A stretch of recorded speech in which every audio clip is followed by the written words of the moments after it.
Okay, so today we're going to talk about chapter 2. I will cover just a part of it. There are multiple videos recorded on chapter 2 already posted in Moodle and in e-learning for you, so you can go watch it. And there are multiple videos, so the whole chapter is quite big, so it's separated into separate videos. So just so it's more useful to you. All right. Let's start with the beginning. So parts of a Java program. So first of all, let's recap from our Python class in object-oriented programming. Remember how we talked about a program consisting from classes. Remember the inheritance part of object-oriented programming and all of that. So Java is an object-oriented language, and it is more in depth than Python when it comes to object-oriented programming. So all of your Java code will be inside of a certain class. So whenever you're writing a program, it will be inside of a class, a certain class. That class will have a name, and that name has to match, the class's name will have to match the name of your file where that program is stored. So as you can see, the public class and the file name of the source code must match. So if you have a class that's named simple, that class needs to be stored in a file called simple.java. Now let's look at this example right here. This is how we design a class, how we start writing our program in Java. So first of all, everything that starts with a double slash is a comment. So it will be ignored by a compiler. If you have a double slash in front of anything, it will be ignored.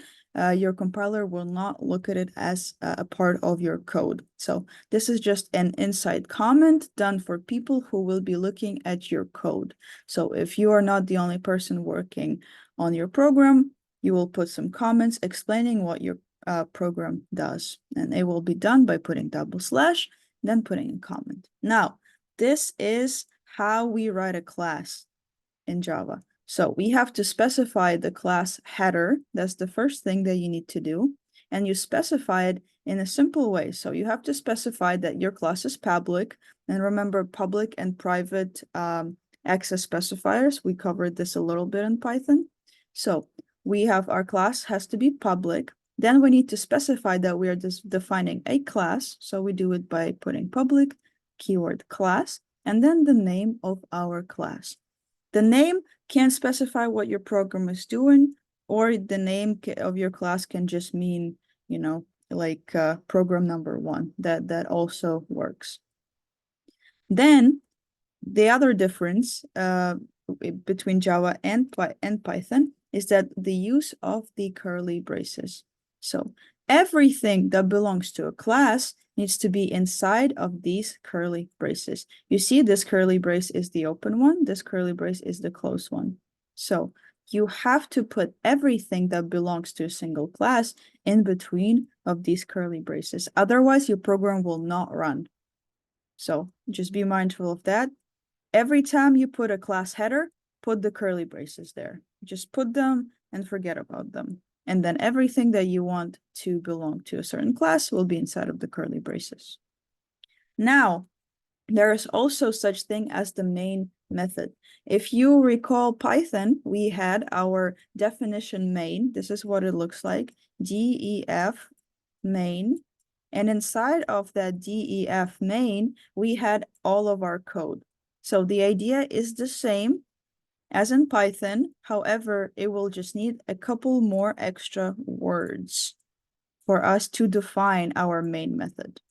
Main method is where all of your actions are completed inside of your program. So all of the code that is executable will be inside of your main method. So again, this is what we had already, public class simple. Now, this main class will belong to our general simple class. Simple, right here, simple class. So how do we define our main method? We need to put a main method header. We do it by stating these 4 keywords: public, static, void, main. I will explain later on in this class what all of these mean. However, just for now, you need to just memorize this. Public static void main.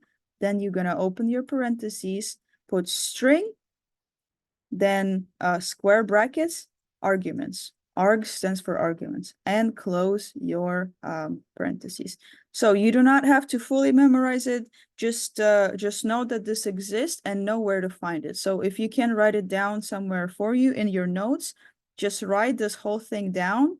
So whenever you're doing your exercises in Pearson Revel, you can go back and see how you define a class with the main method. Again, the curly braces. Remember the curly braces? They're everywhere. So every time you see public as the first word, just know that you will need to put the curly braces because this is a definition of a method. Definition of a class, definition of a method. Everything that belongs to this method needs to be in between these curly braces. Now we are finally moving into putting actual statements, executable statements into our class. Now, again, this is all the same, like our comment that I told you about, definition of our class, definition of our main method. And here we are printing programming is great fun. So I know it takes more for you to actually print something on your screen than in Python. However, in Java, it's more meaningful. So every single thing that you write has more meaning and explains more about how the programming works in general, how you communicate with the computer as a programmer. So the more you go through Java, the more you will understand why these things are so long, why they are the way that they are, and you'll just have a better understanding of programming as a whole. So this statement right here is the equivalent of our print statement in Python. So the print statement that would print something on your screen, this is how you do it in Java. You need to put system.out.println, ln stands for line, println, open the parentheses, open your quotation marks, programming is great fun, close the quotation marks, close parentheses, and the most important part, put the semicolon at the end. This is a very important part that many people forget about when they start learning Java. Every time you want to write a Java statement, you need to finish it with a semicolon. Now, why these things the way that they are? First of all, system.out means that you are projecting something out. It's an output, you're projecting it on your screen. Now, there's another thing called system.in. So if you use in right here instead of out, that will mean that you are reading input from the keyboard. So input. Again, remember output and input, the difference between the two. This is where it all comes together. Now, print. There's two different ways to print things in Java. Let me see if we have, yeah, right here. So we have two different ways to print. First one is print line. Again, it's pronounced system.out.println. This way you will print this line right here, programming is great fun, and your cursor will go automatically to the next line. However, you have a method to print without the cursor moving. Now, these lines, this is being printed out on two separate lines. These will be printed out on separate lines because we have the print line right here. We're using the print line method. However, if we wanted all of these lines to be on the same line, we would just use print. So if you use print, everything is printed out on one line. If you're using print line, everything is printed out on separate lines. As you can see here, we are printing, these lines will be printed on the same line. And look at these. You see how they're mashed in together? That's because we do not have any spaces right here. And we are not using print line, we're just using print statements. So everything is printed on the same line. Now let's go back really quick. All right, parts of a Java program that we just covered. Comments are going to be ignored. This is how you start a comment, double slash. class header is this thing right here. When we're defining a class, this is our class header, and curly braces. The curly braces are defining the scope of your class, are defining what it belongs to that class or what belongs to that method. All right, the main method. Okay. Short review of what we just covered and a couple of more things to know. Java is a case-sensitive language. That means that if you are using the capital word, for example, print all capital, is not the same as you using print all lowercase letters. So these two are very different, not the same. Case-sensitive language. Be mindful of that. All Java programs must be stored in a file with a .java file extension. I feel like that is self-explanatory. If you're using Java, if you're writing a Java code, the file needs to have a Java extension. Comments are going to be ignored by your compiler. Comments start with /. Java file can contain many different classes, however, only one public class. And remember the difference, we have public and private. So that is where it comes in. So you can have many private classes, however, you can only have one public class that belongs to a single file in Java. And public class needs to have the same name as the file where that public class is being stored. Also, your Java files need to have a main method. You need to have a main method in each of the files if you want your program to run. And for every brace, left brace or opening brace, remember I told you these are our braces, there must be a corresponding right brace or a closing brace. So if you open something, you need to close it. That's what it means. And all of your statements are going to be ending in a semicolon. All you need to know. Now, again, these are all of your special characters. This PowerPoint is also in your Moodle, or in your e-learning too for now. You can go look at all of these tables and all of these slides. Okay, console output. So if you want to project something to your screen, you're going to use this system.out.print or system.out.println. The only difference is the ending of your sentence. So you're either going to end on the same line or you're going to end on a new line. Now, \n, remember from PLG 101 and from your Python class, \n means that your string is going to move to the next line. So this means new line. There's also, this is what we call an escape sequence. There are many escape sequences in Java. So this one will move you to the next line. \T stands for tab, is going to skip over to the next tab stop, which just means like 6 spaces. So you're going to cause your cursor to skip 6 spaces. Now, backspace just depends where your cursor is positioned. Is either going to back up, move left, carriage return, / single quote, double quote. So these are all of these. Double / is going to cause a / to be printed. Single quote is going to cause a single quotation mark to be printed, and the same for a double quote. / double quote, you're going to print a double quotation mark.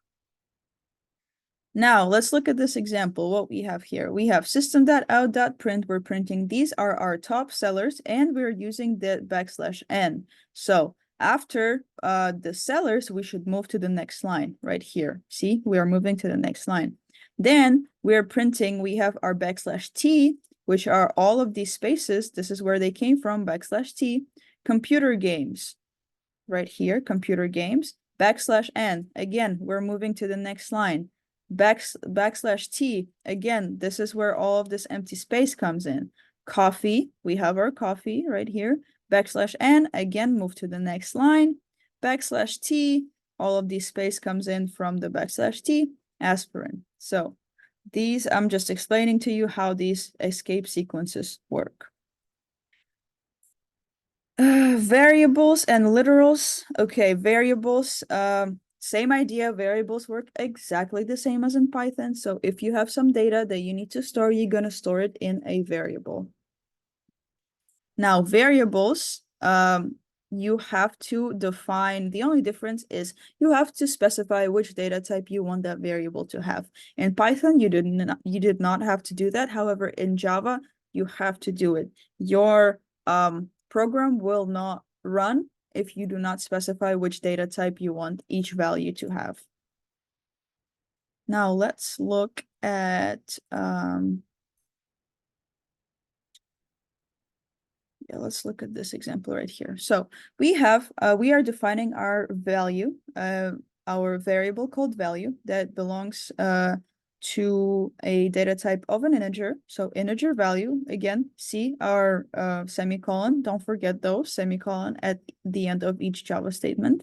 And then we are assigning 5 to our value. So we are assigning integer number 5 to our variable value that can store integers. Now, when we want to print something, we need to do the value is. So this will be printed as is because it is in between of the quotation marks. However, then if we see this value is without the quotation marks, this will be printed just as 5. So what's going to be printed is the value is 5. This is what's going to be printed from these two lines of code. Now the plus operator, let's remember what concatenation is. Concatenation is the combining of two strings. So the plus operator works the same way as it did in Python.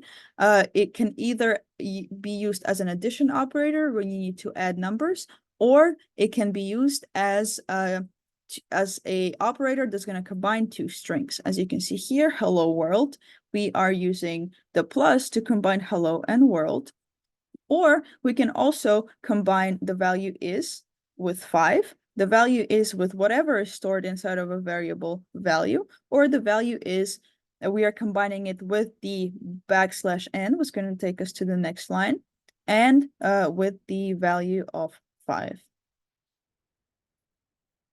All right, Java commands. One thing to know when you're working with strings, it's very important to use that plus sign if your text is too long. This will not run. This will cause an error. This will not make your program run at all. So what you need to do, you need to separate this by making it its own thing. So as you can see, I'm separating this big string into smaller string. This line is too long, and now I end it right here, and I put a plus. Spend more than one line, which will cause a syntax error. Again, another. We end this string right here, and we put a plus. Put a plus right here to be generated by that compiler. So if we do it this way, this will not cause any errors. However, if we get rid of all of this, this will cause an error and your program will not run. See, as I told you, string concatenation operator will fix this problem. So just separate your big string into smaller strings and add them all together. You can also use your concatenation with different escape sequences. You can also do that. If you want some practice, go back into this PowerPoint after this lecture and try to figure out what's going to be printed right here. And then you can check it by going to Google and searching Java compiler and just pasting this into your Java compiler and seeing what the output is. All right, what time is it? It is 9:50. All right, that's going to be a good place to stop. It was a lot of things to